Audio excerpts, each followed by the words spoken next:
Commander Zara Chen had been having the worst week of her life, and that was saying something considering she'd survived 3 different alien invasions, 2 court-martials, and one particularly nasty breakup with a guy who turned out to be a cyborg spy. But this was different. This was personal.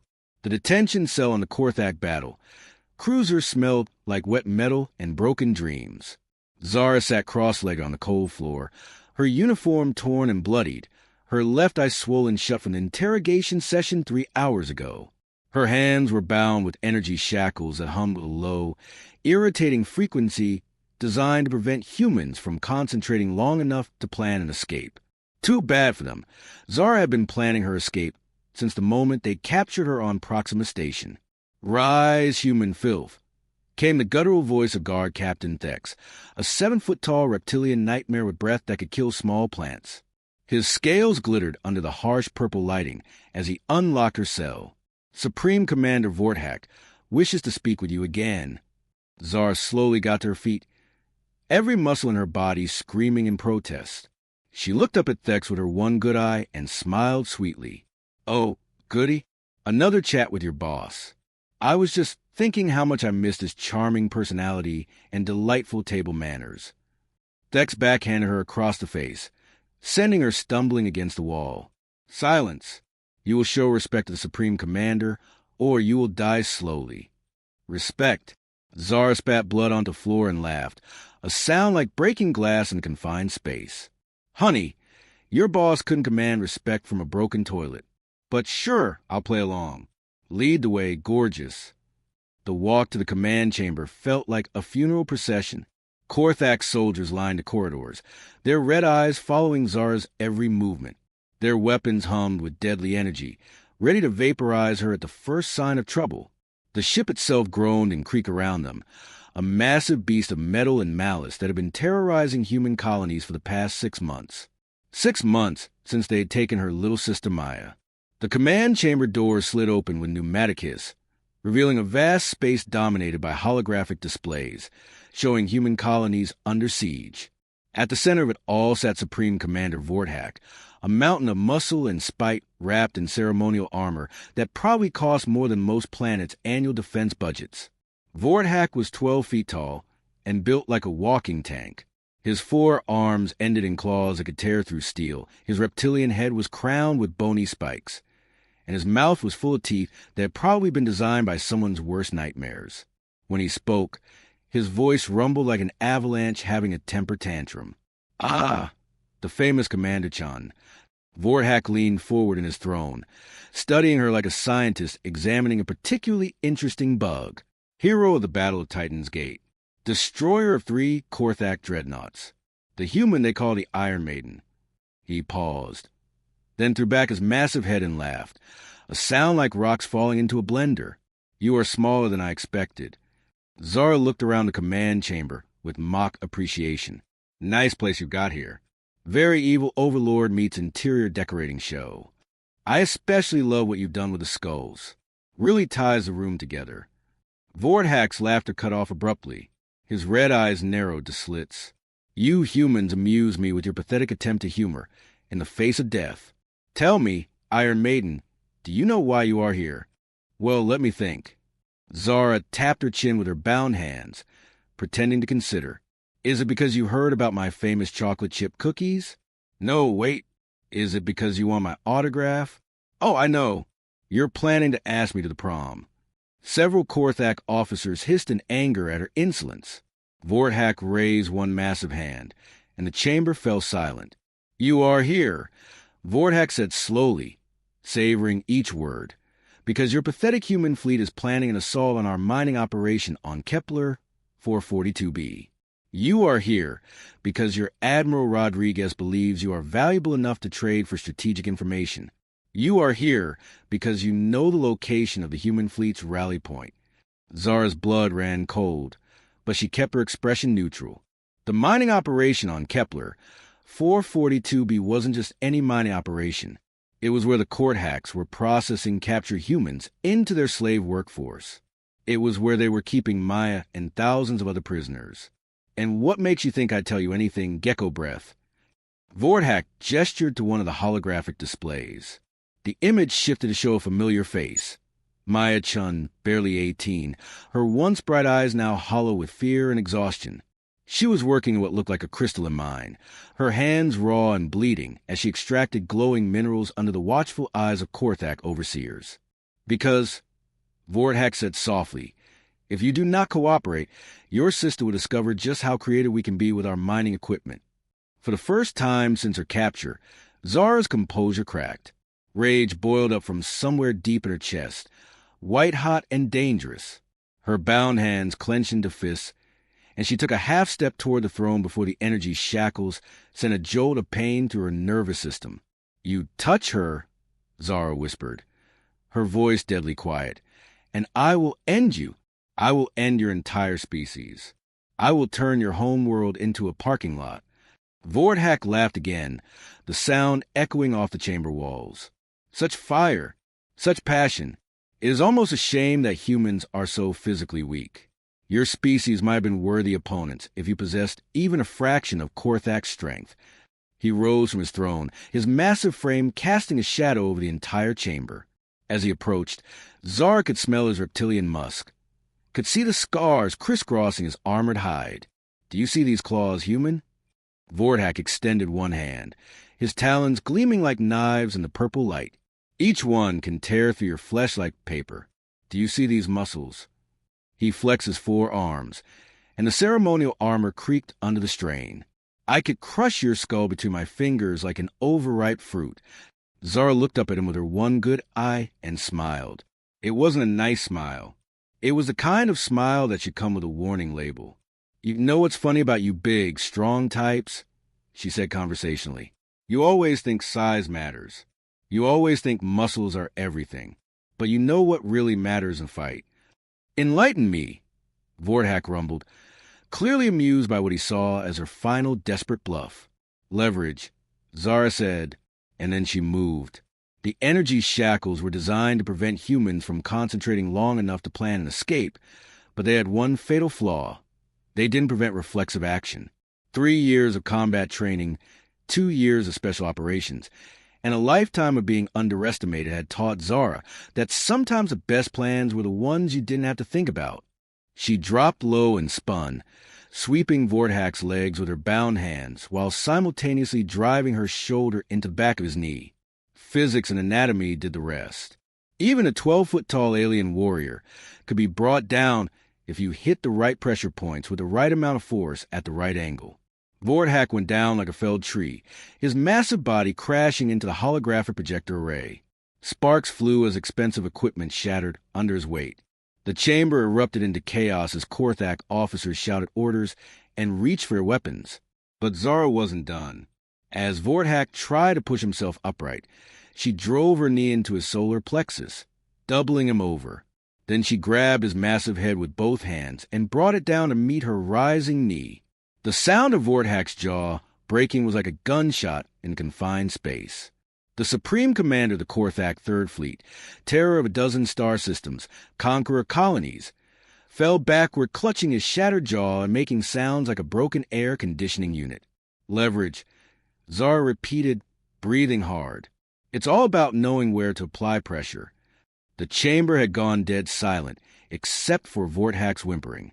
Every Vorthak in the room was staring at her in shock, their weapons half-drawn, as if they couldn't quite process what they'd just witnessed. Guard Captain Thex was the first to recover. He raised his energy rifle and snarled, "Kill the human!" Wait. Vorthak managed to gasp through his broken jaw, holding up one massive hand. Purple blood dripped from his mouth as he struggled to speak. Wait. He slowly pushed himself into a sitting position, his red eyes never leaving Zara's face. When he spoke, his words were slurred but audible. You are not what you appear to be, human. Neither are you, apparently. Zara was still breathing hard, adrenaline coursing through her system. For Supreme Commander, you're sure to go down easy. Vorthak touched his shattered jaw gingerly, then looked at the purple blood on his claws. In 30 cycles of conquest, no being has ever landed a blow on me in personal combat. No being has ever drawn my blood. Well, Zara said cheerfully, there's a first time for everything. I'd love to stay and chat, but I've got a sister to rescue and a fleet to warn. Rain, check on the whole crushing my skull like fruit thing. She was surrounded by armed Vorthak soldiers. Her hands were still bound, and she was on a ship in the middle of hostile space. By any reasonable measure, she was completely helpless. But Zara Chen had stopped being reasonable the day they took Maya. Vorthak struggled to his feet, his officers moving to support him.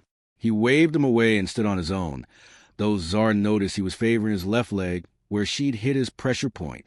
"You interest me, human," he said slowly. "Perhaps we can make a different arrangement." "Oh, this should be good." Zara crossed her arms as much as the energy shackles would allow. "Let me guess. You want to recruit me? Turn me into one of your little toy soldiers? Sorry, but I already have a job, and the benefits package includes the satisfaction of watching your empire burn." "Not recruitment," Vorthak said. "Challenge." The word hung in the air like a live grenade. Every Vorthak in the chamber suddenly stood straighter, their eyes wide with something that looked suspiciously like religious awe. "Challenge," Zara repeated.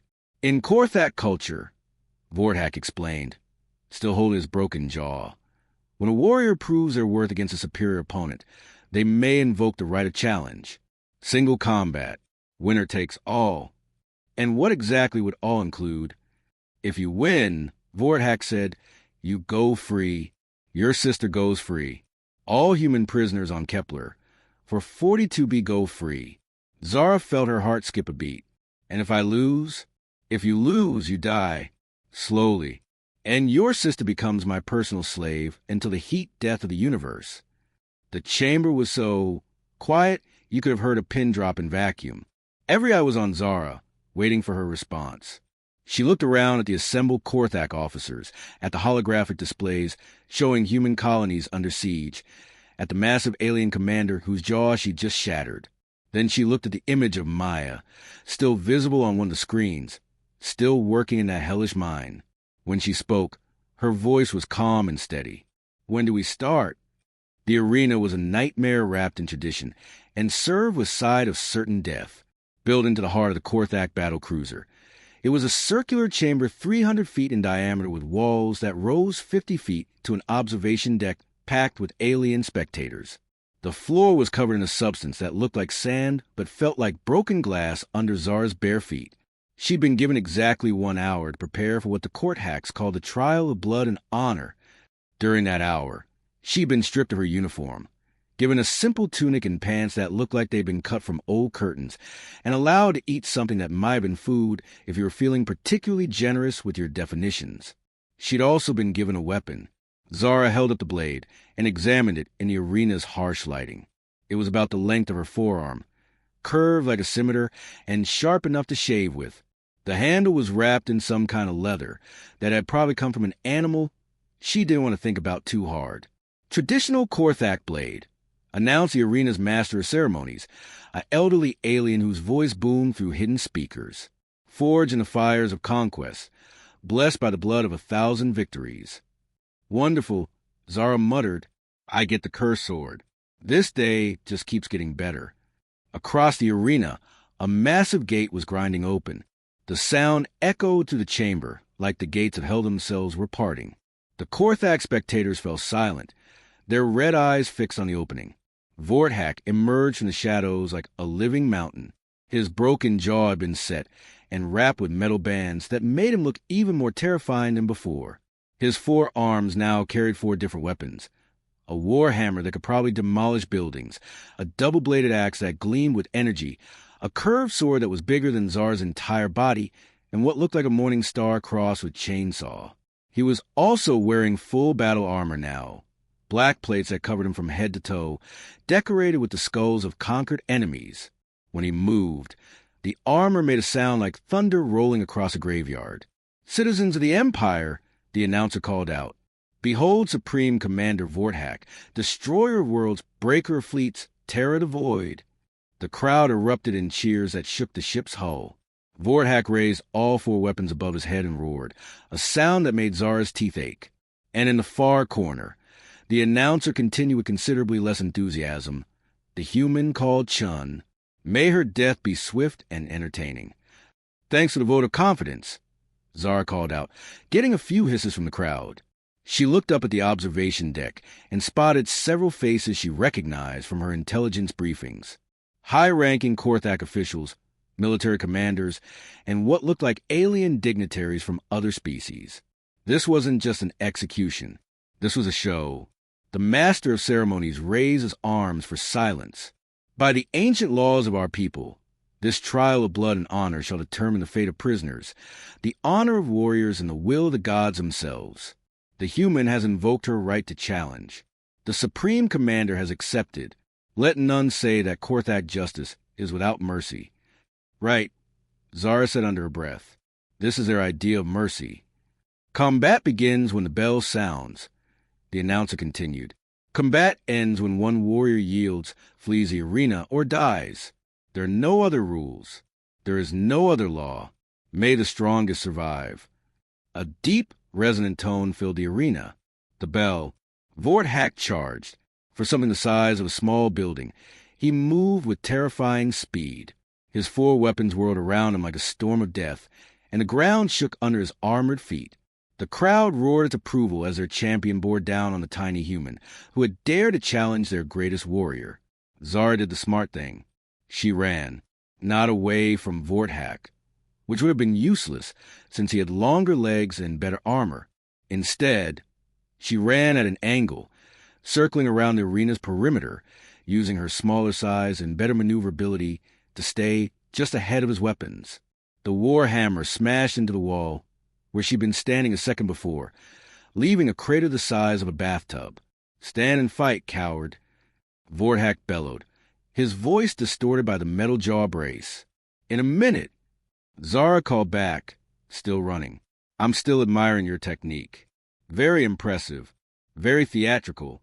Do you do birthday parties? The crowd was booing now, unhappy with what they saw as a display of cowardice. But Zara wasn't running out of fear. She was gathering information. Speed, reach, reaction time, blind spots. Every warrior had them, even 12-foot-tall alien killing machines. Vorthak spun in place, all 4 weapons creating a whirlwind of steel and energy. The display was magnificent and terrifying and completely impractical for actual combat. While he was busy looking impressive, Zara changed direction and sprinted straight at him. She slid under his spinning weapons like a baseball player stealing home, her blade extended upward.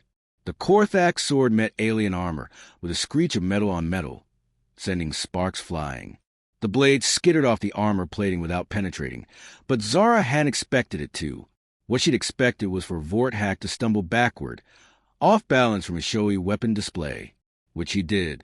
As he fought to regain his footing, Zara rolled between his legs and came up behind him.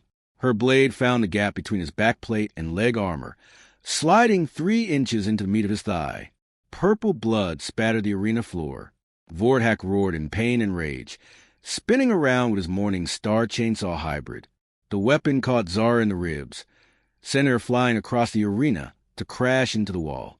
She felt something crack, probably more than one something, and tasted blood in her mouth. First blood to the human, the announcer called out, sounding surprised. The Supreme Commander has been wounded. The crowd's booing turned to confused murmuring. This wasn't how these things usually went. Zara pushed herself up from the wall, her vision blurry from the impact.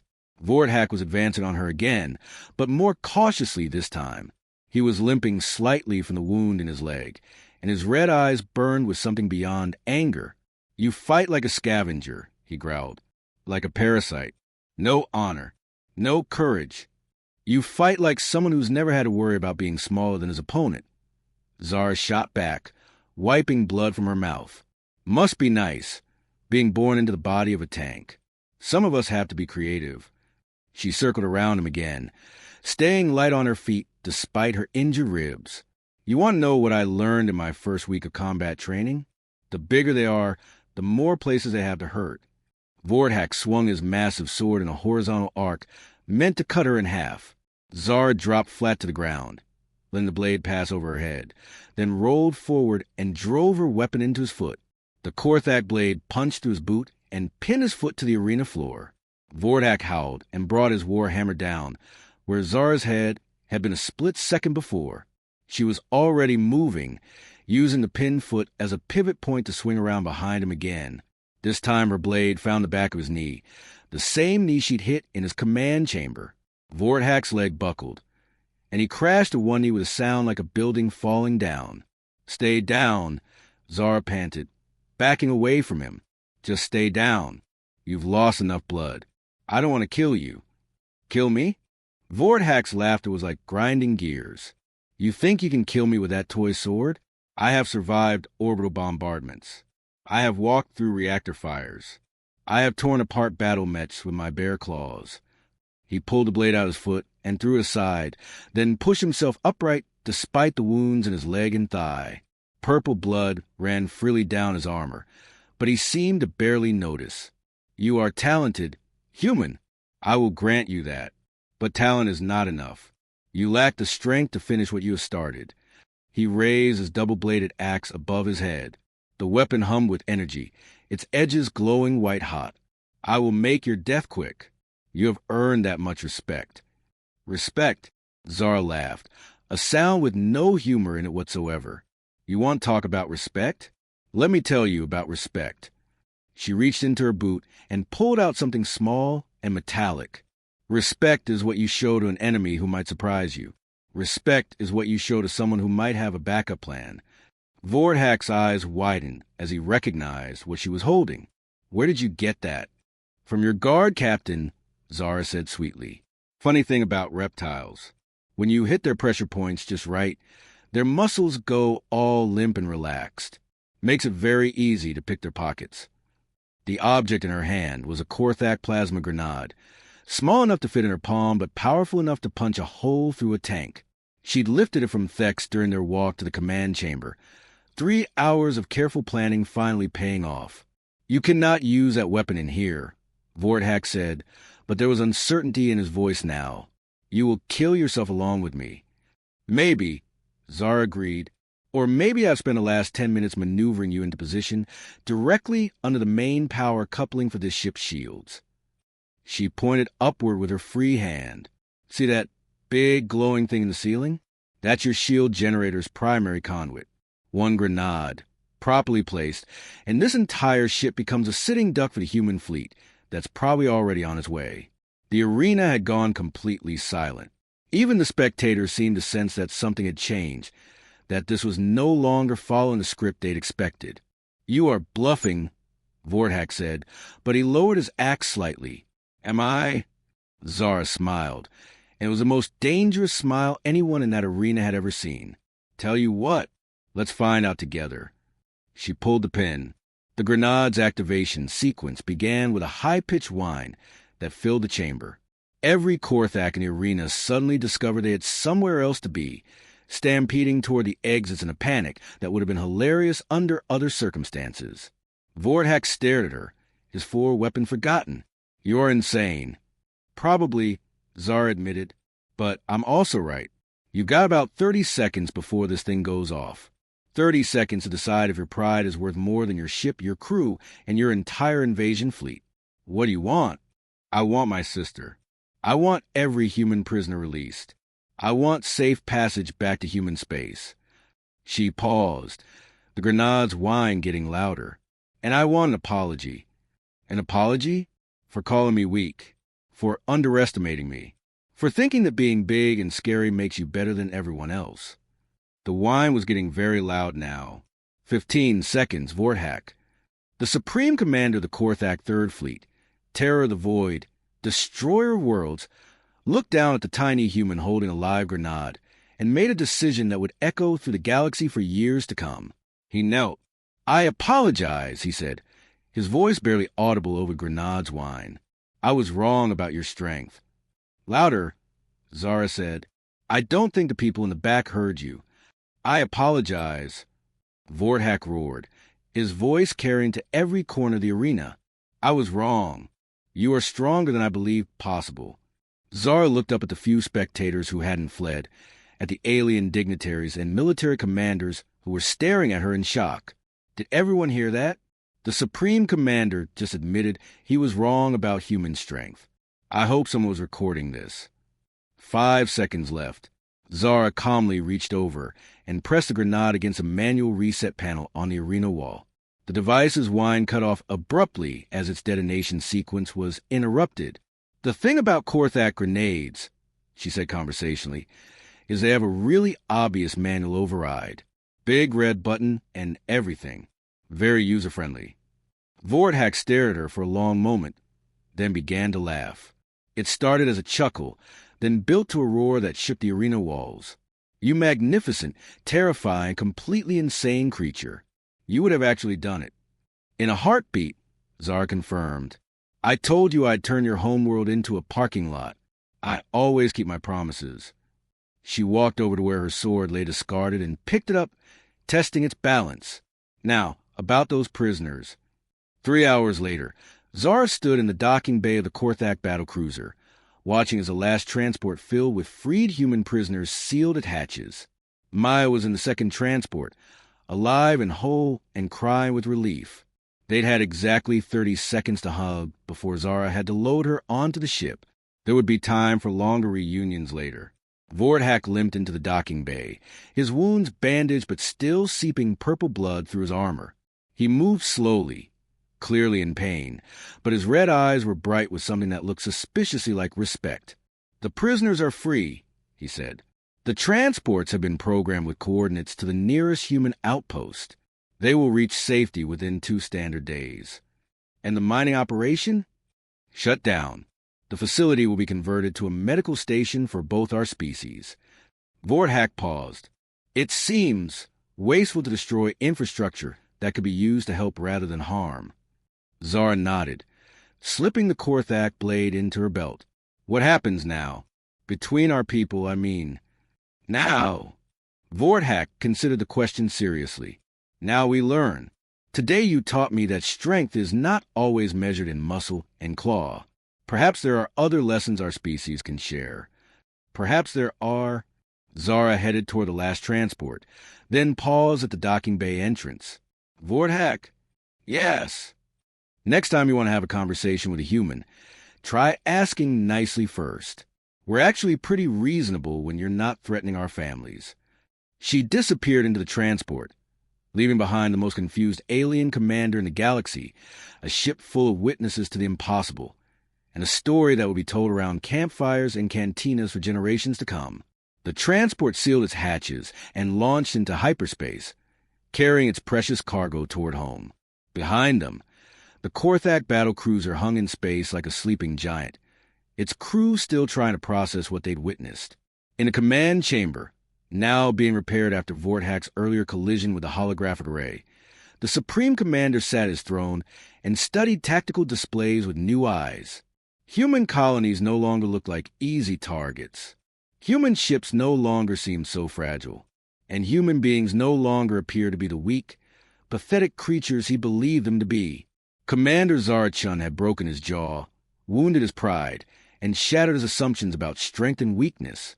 She'd turned his own weapon against him, outsmarted his security, and made him kneel in front of his own troops. And somehow, in doing all of that, she'd also opened the door to something that had seemed impossible just hours before, the possibility of peace. Vorthak touched his bandaged jaw and smiled, expression that would have terrified most beings in the galaxy, but was actually quite genuine. "Remarkable," he murmured to the empty chamber. "Absolutely remarkable." In the depths of space, the transport carrying Zara and her rescue humans continued toward home, its passengers finally free to believe in tomorrow again. And in the cargo hold, Commander Zara Chen finally allowed herself to rest, secure in the knowledge that sometimes the smallest person in the room could cast the biggest shadow. The alien commander had mocked her strength. He wouldn't make that mistake again.